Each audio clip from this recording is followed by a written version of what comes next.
Hello students, my self मंगल मेघालिया।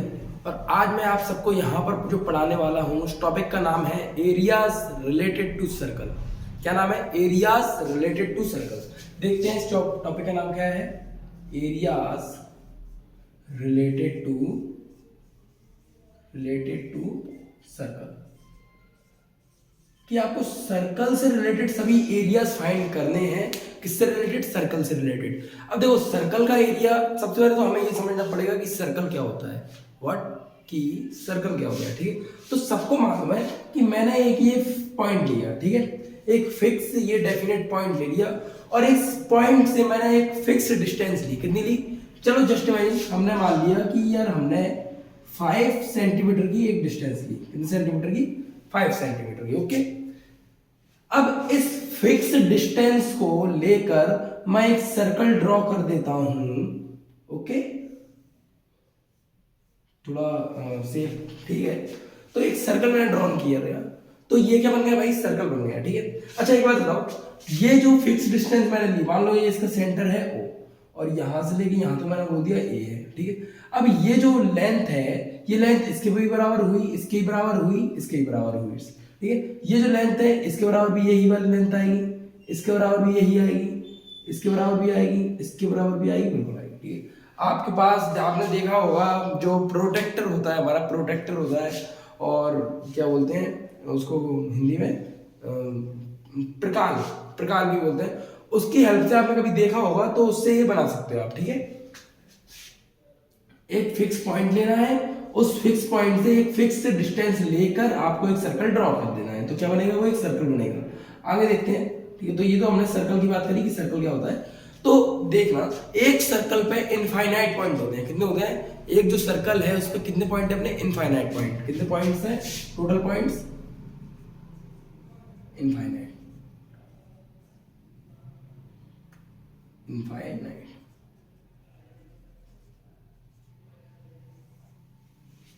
आगे देखते हैं, एक सर्कल पे इनफाइनाइट पॉइंट होते हैं, मतलब कि एक सर्कल पर मैं कितनी रेडियस की, देखो समझो, ये जो फिक्स डिस्टेंस होती है इसी को हम क्या बोलते हैं? रेडियस बोलते हैं। क्या बोलते हैं बेटा? Radius of circle. क्या बोलते हैं? रेडियस ऑफ सर्कल बोलेंगे। ठीक है, इस सर्कल की क्या बन गई? रेडियस बन गई। इसको मैं डिनोट कर किससे करूंगा? आर से करूंगा। अब ये जो फिक्स डिस्टेंस है, रेडियस है, तो यहां से लेकर यहां तक ये भी क्या हो गई? एक नई रेडियस हो गई। ठीक है, ये भी क्या है भाई? रेडियस है। क्या है? रेडियस है। ठीक, देखना, जो रेडियस होती है ना, रेडियस प्लस रेडियस, अगर मैं दो रेडियस को प्लस कर देता हूं, क्या कर देता हूं? दो रेडियस को प्लस कर देता हूं, यानी कि 2 इंटू आर, तो ये हमारा क्या बन जाता है बेटा? डायमीटर बन जाता है। क्या बन जाता है? डायमीटर। क्या बन जाता है? डायमीटर। डी से डिनोट कर देते हैं डायमीटर को। ठीक है, समझना, क्या बन जाता है हमारा? डायमीटर बन जाता है। और बेटा ये डायमीटर है ना, जैसे कि मैंने बोल दिया ये बी है। ठीक है, तो ए से लेके बी आ जाओ, देखना, ए से लेकर बी, जो ए बी है हमारा, ये पूरा हमारा क्या बन जाएगा? क्या बन जाएगा? डायमीटर बन जाएगा। क्या बन जाएगा? डायमीटर को डी से डिनोट कर दिया। ठीक है, ये बात समझ में आई कि जो ए से लेके बी है ये हमारा क्या बन गया? डायमीटर बन गया। अच्छा, तो अब एक चीज ध्यान से देखना कि बेटा डायमीटर वो लाइन है, डायमीटर सर्कल के अंदर वो लाइन सेगमेंट है जो सर्कल के सेंटर से होके जाती है। किससे होके जाती है? सेंटर से होके जाती है। देखो जैसे कि अगर मैंने एक पॉइंट अपना यहां लिया, एक पॉइंट मैंने यहां लिया, ये लाइन हमारी डायमीटर क्यों नहीं है? देखो बेटा, सर्कल पे मैंने क्या बताया कि इनफाइनाइट पॉइंट होते हैं। कितने होते हैं? इनफाइनाइट। दो आमने सामने की पॉइंट्स को जो लाइन जोड़ती है, समझ में आ रहा है? सर्कल के किसी भी दो पॉइंट्स को जो लाइन जोड़ती है उसको हम क्या कहते हैं? कॉर्ड कहते हैं। क्या कहते हैं? कॉर्ड। CHORD, cord. ठीक है, कॉर्ड। तो इस हिसाब से सर्कल के अंदर सबसे बड़ी कॉर्ड कौन सी हो गई? कौन सी हो गई? डायमीटर हो गई। कौन सी हो गई? अपनी डायमीटर हो गई। ओके, यानी बात समझ आ गई कि यार एक सर्कल के अंदर इनफाइनाइट पॉइंट होते हैं। सबसे पहली बात, सर्कल के अंदर एक इनफाइनाइट पॉइंट होते हैं। उस सर्कल का सबका देखो एक सेंटर फिक्स होता है। ठीक है, उस सेंटर से हमने एक फिक्स लेंथ ली, उस लेंथ को लेकर हमने एक सर्कल खींच दिया, तो वो जो फिक्स हमारी लेंथ होती है, जो फिक्स डिस्टेंस होती है, वो हमारी क्या हो जाती है? रेडियस हो जाती है। ठीक है, तो रेडियस देखो ये भी रेडियस है हमारी, ये भी रेडियस है, और तो इन दोनों रेडियस को अगर मैं मिला देता हूं तो हमारा क्या बन जाएगा, एक डायमीटर बन जाएगा। क्या बन जाएगा? डायमीटर सर्कल के अंदर वो सबसे बड़ी कॉर्ड होती है, वो सबसे बड़ी लाइन सेगमेंट होती है जो सर्कल के सेंटर से होके जाती है और सर्कल को इक्वली टू पार्ट में क्या कर रही है बेटा, डिवाइड कर रही है। समझना ध्यान से, जो हमारा डायमीटर है वो सर्कल के सेंटर से होके गया, ओके, सर्कल के सेंटर से होके गया, और इसने सर्कल को दो इक्वल पार्ट में क्या कर दिया, डिवाइड कर दिया। क्या कर दिया? डिवाइड कर दिया। ओके, चलो आ जाओ तो और अच्छे से बता देता हूं। देखो जैसे कि ध्यान से देखना, ये मान लो ये हमारा एक सर्कल है,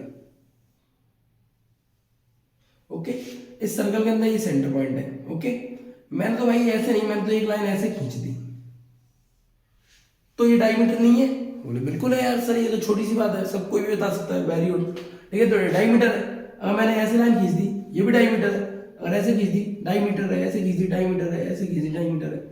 तो बेटा वही वाली बात हो गई कि एक सर्कल पे कितने पॉइंट है, इनफाइनाइट पॉइंट है, तो कितने डायमीटर खींचे जा सकते हैं बताओ? एक सर्कल के अंदर कितने डायमीटर खींचे जा सकते हैं? इनफाइनाइट। कितने? इनफाइनाइट। तो डेफिनेटली रेडियस भी कितनी हो जाएंगी? इनफाइनाइट हो जाएंगी, ओके।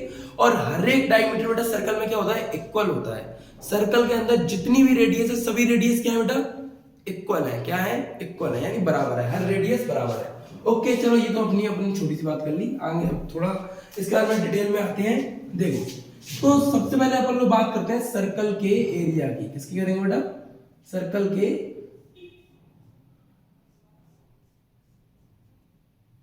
एरिया। ओके, तो देखो यार, अब जरा ध्यान से ये वाली बात सुनना बेटा। सर्कल क्या है? सर्कल हर एक पॉइंट पे एक कर्व बना रहा है। क्या बना रहा है? एक कर्व बना रहा है, मतलब हर जगह से सर्कल में एक घुमाव है। क्या है? एक रोटेशन है, ठीक है। अब जरा ध्यान से सुनना। देखो यार, मान लो जरा इसके साइड से जब बात करते हैं, ये देखते हैं, ठीक है। मान लो ये हमारा एक क्या है? रेक्टेंगल है। क्या है बेटा? रेक्टेंगल। सबको मान लो इस रेक्टेंगल का एरिया क्या होगा कि सर भैया इसको हमने बोल दिया लेंथ, इसको बोल दिया ब्रीथ, लेंथ इनटू ब्रीथ कर दिया, कोई दिक्कत नहीं थी। सर्कल के अंदर लेकिन बेटा क्या था कि सर्कल के अंदर एक घुमाव था, एक हर जगह पे कर्व है, इसके हर एक पॉइंट से एक कर्व है। समझ? यहां से लेके यहां तक देख लो कर्व है, यहां से लेके यहां तक देख लो कर्व है, यहां से लेके यहां तक देख लो कर्व है, हर जगह पे कर्व है। तो बेटा अब इसके अंदर जो कॉन्सेप्ट यूज होता है, नाम आप सबने सुना होगा, जिसको अपन ऐसे डिनोट करते हैं, इसको प्यार से बोलते हैं पाई। क्या बोलते हैं? पाई। इसकी वैल्यू क्या होती है? 22/7, ठीक है। तो ऐसा माना गया कि जो पाई की जो वैल्यू है ना, वो इस कहीं ना कहीं इस कर्व को रिप्रेजेंट कर रही है, ठीक है। तो इसके साथ जब हम रेडियस का मल्टीप्लाई करके उसका स्क्वायर कर देते हैं, रेडियस का स्क्वायर करके उसको मल्टीप्लाई कर देते हैं, तो एप्रॉक्स, देखो एप्रॉक्स बोला मैंने, लगभग 100% नहीं, एप्रॉक्स सर्कल का एरिया निकल आता है, ठीक है। अभी भी मान लो एप्रॉक्स बोल रहा हूँ, 100% नहीं है बेटा, नहीं, बिल्कुल नहीं है, ठीक है। क्योंकि मैथ्स, तुम्हें क्या लगता है कि मैथ्स, जैसे कि आज अपने पास साइंस है, ठीक है, उसमें कोई भी लिमिट फिक्स नहीं है ना। साइंस के अंदर कोई लिमिट फिक्स है? नहीं है भाई। उसी तरीके से जो मैथ्स है उसमें ही लिमिट फिक्स नहीं है। जैसे कि आज भी फिजिक्स और केमिस्ट्री कई ऐसे कॉन्सेप्ट हैं जिन पर रिसर्च चल रही है, उसी हिसाब से जो सर्कल है हमारा, नहीं सर्कल ही नहीं, जो मैथमेटिक्स है उसमें भी अभी भी रिसर्च जारी है। अंकों की दुनिया में बेटा देखो, अगर हम अपने अंकों की दुनिया की बात करें, जो मैथमेटिक्स की बात करें, तो ये भी काफी सस्पेंस से भरी हुई है, ठीक है, काफी सरप्राइज से भरी हुई है। यहां पर जैसे कि हम सब जानते हैं कि जीरो से किसी भी नंबर का मल्टीप्लाई कर दिया तो जीरो हो जाता है, ठीक है। बट जीरो के अंदर जीरो से ही डिवाइड दे दिया तो क्या हो जाता है? 1 हो जाता है। क्या हो जाता है? 1 हो जाता है। तो ये सरप्राइज वाली बात नहीं है। लोग बोलते थे कि नहीं यार, जीरो का तो कोई वैल्यू ही नहीं है, जीरो तो मतलब सेंसलेस चीज हो गई, ठीक है। लेकिन उसके बाद में पता चला कि जीरो के अंदर जीरो से डिवाइड करोगे तो 1 आएगा, ठीक है। अब इस बात को प्रैक्टिकली कैसे सोचोगे? समझ आ रहा है ना? तो ये मैथ्स है वो भी सरप्राइज वाला है, इसमें भी काफी सारी चीजों के सस्पेंस आज भी है। जैसे कि अभी तक हमारे पास पाई की एक्यूरेट वैल्यू नहीं है, ठीक है। अब इसको हम रेशनल में तो लिख लेते हैं, लेकिन इसको सॉल्व करते हैं तो डेसिमल का भी खत्म नहीं होता, तो उस हिसाब से है। तो कहीं ना कहीं मेरे कहने का मतलब ये था कि जो पाई की वैल्यू है ना, ये कर्व को रिप्रेजेंट कर रही है। किसको कर रही है? जो कर्व है कहीं ना कहीं उसको रिप्रेजेंट कर रही है। तो इस पाई की वैल्यू, चलो ठीक है, अब इसमें ज्यादा नहीं जाएंगे अपन, क्योंकि वो तुम्हारे आगे आपको पढ़ने के लिए मिलने वाला है काफी कुछ, ठीक है। तो जो ये पाई वाला कॉन्सेप्ट है इसको समझना। हमने देखो सबको मालूम है यहां से लेकर सेंटर पॉइंट से लेकर किसी भी पॉइंट तक की डिस्टेंस, सेंटर से लेकर सर्कल पे उपस्थित किसी भी पॉइंट तक की डिस्टेंस को हम क्या बोलते हैं, रेडियस बोलते हैं। इसको देख के हमारे इस सर्कल का एरिया क्या बना, पाई आर, क्या पाई आर स्क्वायर। क्या ये बेटा सर्कल का एरिया है, क्या है सर्कल का area pi r square. Okay ठीक है, पाई आर स्क्वायर तो समझ में आ गया सर कि ये क्या हो गया, पाई आर स्क्वायर हमारा एरिया ऑफ सर्कल, क्या हो गया area of circle, area of circle क्या होगा पाई आर स्क्वायर हो गया। ठीक है भाई, छोटी सी बात थी, कोई दिक्कत की बात नहीं है। चलो आगे आते हैं। ठीक है, अब बात आती है, देखो पाई आर स्क्वायर समझ में आया, इसको नोट करना हो नोट कर लेना, वैसे तो माइंड में रहेगा ही। अब बेटा सबसे पहली चीज जो आती है, इसके बाद में आता है कि सर्कल का सर्क्यूमफेरेंस क्या बता रहा है, क्या बता रहा है।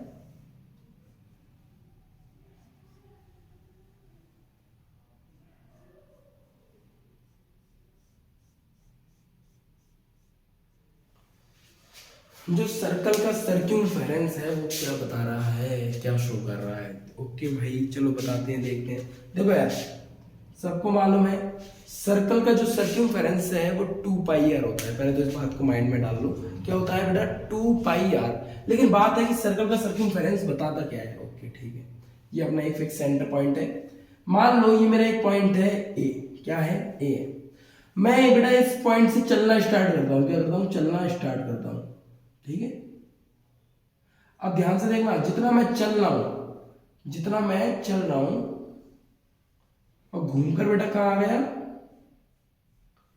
इसी पॉइंट पर आ गया। समझ में आया, इस ए पॉइंट से मैंने इस तरफ चलना स्टार्ट किया। ठीक है, और वापस घूमकर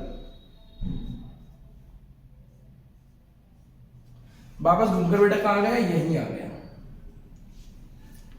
तो मैंने टोटल कितना डिस्टेंस कवर किया, क्या बेटा मैंने टोटल कितना डिस्टेंस कवर किया, यही तो है हमारा सर्कल का सर्क्यूमफेरेंस। क्या हो जाएगा सर्कल का सर्क्यूमफेरेंस, की भैया हमने सर्कल के एक पॉइंट से चलना स्टार्ट किया और वापस पूरा राउंड लगा के उसी पॉइंट पर आ गए, तो वही क्या हो जाएगा हमारा सर्क्यूमफेरेंस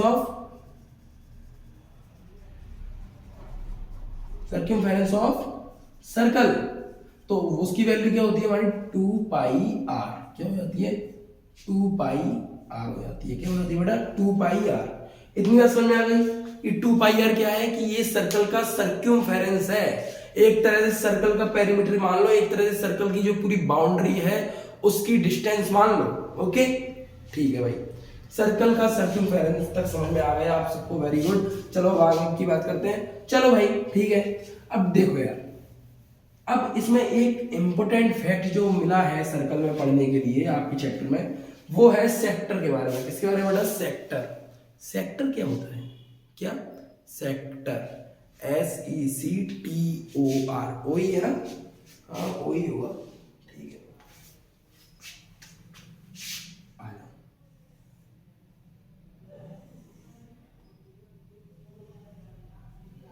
ओके सर्कल के सेक्टर के बारे में पढ़ने वाले हैं। देखो बेटा ये एक हमारा क्या है सेंटर पॉइंट वाला ओ है। इस ओ पॉइंट से मैंने एक डिस्टेंस ली इस जगह पर। ठीक है, एक पॉइंट मैंने यहां लिया और दूसरा पॉइंट बेटा मैंने एक यहां लिया। ठीक है, दो रेडियस लेनी मैंने, क्या ले ली, दोनों रेडियस एक ही पॉइंट से अपनी कनेक्ट है, डेफिनेटली एक ही से होंगी। इस वाले पॉइंट को मान लिया ए, इस वाले पॉइंट को मान लिया मैंने बी। ठीक है, तो एक बात बताओ, एक जो सर्कल होता है वो कंप्लीट सर्कल कितने डिग्री का होता है, कितना एंगल होता है सर्कल का, कितना होता है, वेरी गुड वेरी गुड, कितना 360 डिग्री होता है। कितना होता है 360 डिग्री। ये क्या होगा, एक सर्कल का पूरा एंगल हो गया 360 डिग्री का, एक सर्कल 360 डिग्री का होता है। ओके, अब इन दोनों ही, ये दोनों ही लेंथ है ना, इन दोनों ही लेंथ में आपको कुछ एक एंगल बनते हुए नजर आ रहा है। चलो मान लेते हैं ये एंगल कितने डिग्री का है भाई हमारा, कितने डिग्री का है बेटा, डेफिनेटली थीटा डिग्री का है। ओके, अब एक मेरे को बात बताओ, ये थीटा डिग्री का जो एंगल है वो ओवरऑल कितने डिग्री में से निकल के आया है यार। जो ये थीटा डिग्री है ये टोटल एंगल कितने में से आया, 360 में से आया ना बेटा। बचपन से जानते हैं जो टोटल होता है उसको हम हमेशा कहां लिखते हैं, डिनोमिनेटर में लिखते हैं। कहां लिखते हैं, डिनोमिनेटर में लिखते हैं। तो देखो यार पहले उस वाली बात को बाद में देखेंगे। तो बेटा मैं बोलूंगा अभी ये क्या बन गया, एक सेक्टर बन गया। क्या बन गया, ये होता है अपना माइनर सेक्टर। क्या हो गया? Minor sector. मतलब दो रेडियस से एक सर्कल दो पार्ट्स में कहीं ना कहीं डिवाइड हो गया, ठीक है। दो तरह की रेडियस से जो सर्क्यूमफेरेंस के दो पॉइंट से कनेक्ट है, दो रेडियस है, उससे एक सर्कल है, उसमें दो पार्टीशन हो गए। एक हो गया माइनर सेक्टर और ये बड़ा वाला हो गया हमारा मेजर सेक्टर। क्या हो गया? Major sector. कौन सा हो गया? मेजर सेक्टर, ठीक है, ओके। इसमें एंगल हमने कितना लिया है? Theta degree. तो डेफिनेटली जो बड़ा वाला सेक्टर होगा उसमें एंगल कितना होगा? 360 डिग्री माइनस थीटा डिग्री। ये बड़ा वाला हो गया, ओके। चलो ठीक है, अब इस सेक्टर का एरिया निकालते हैं, ठीक है। आ जाओ, इस सेक्टर का एरिया निकालते हैं। Area of sector. कौन सा सेक्टर है ये? ओ ए बी, जिसके अंदर एंगल क्या है? थीटा डिग्री है। कितना है? थीटा डिग्री है, ओके भाई। तो ये बताओ, सबसे पहले तो एंगल की बात कर लो। थीटा डिग्री कितने में से? टोटल 360 में से। अब ये बात बताओ, ये तो एंगल की बात हो गई। किसकी बात हो गई? एंगल की। सेक्टर का एरिया निकालना है। क्या निकालना है बेटा? सेक्टर का एरिया। इस सेक्टर का एरिया। एक बात बताओ, ये जो सेक्टर का एरिया है, हमने एंगल तो पता कर लिया, एंगल है 360 में से थीटा डिग्री निकल के आया है। किस में से आएगा? ये जो सेक्टर का एरिया है भाई, किस में से निकल के आएगा? ओवरऑल कितना होता है एरिया? ओवरऑल पूरे में से तो निकल के आया ना। पूरा कितना होता है? सबको मालूम, बच्चे को पाई आर स्क्वायर। अभी बताया, क्या बताया? पाई आर स्क्वायर। तो बेटा ये क्या होगा? हमारे सर्कल का वो सेक्टर का एरिया होगा। कौन सा सेक्टर का है ये? जिसके अंदर थीटा कितने डिग्री का है? हमारा जो ये एंगल है वो थीटा डिग्री का है, ओके। मतलब डेफिनेटली माइनर सेक्टर है। अगर मेजर सेक्टर होता, क्या होता बेटा? Major sector. मेजर सेक्टर तो ये क्या होता? 360 degree minus theta degree upon 360 into pi r square, ठीक है। ये हो जाएगा मेजर सेक्टर का, क्योंकि इसमें एंगल थीटा है, तो इसमें कितना होगा? बड़े वाले में कितना होगा? थीटा, वो 360 माइनस थीटा डिग्री, ओके यार, वेरी गुड। आगे देखते हैं। इतनी बात समझ में आ गई? तो ये जो कहानी थी, ये तो थी बेटा सेक्टर के एरिया की। किसकी थी बेटा? सेक्टर के एरिया की। चलो ठीक है।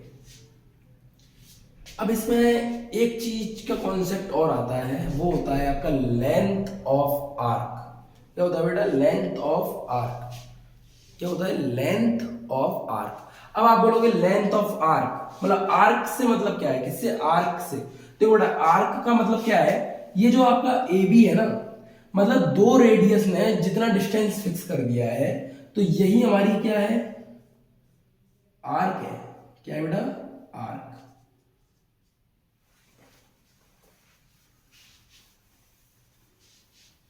ये हमारी क्या हो गई? आर्क हो गई। क्या हो गई? Arc, okay. ए से लेके बी तक। तो अगर मैं बोलूं कि यार लेंथ ऑफ आर्क बताओ, क्या बताओ? लेंथ ऑफ आर्क, ठीक है। लेंथ ऑफ आर्क यानी ए बी मान लो, जिस कौन सी आती है? जिसमें एंगल कितना है? 360 डिग्री, वो थीटा डिग्री है। तो ये इसका क्या हो जाएगा? थीटा अपॉन 360 डिग्री इंटू, अच्छा एक बात बताओ, जिन आर्क की लेंथ है, किसकी लेंथ है? आर्क की।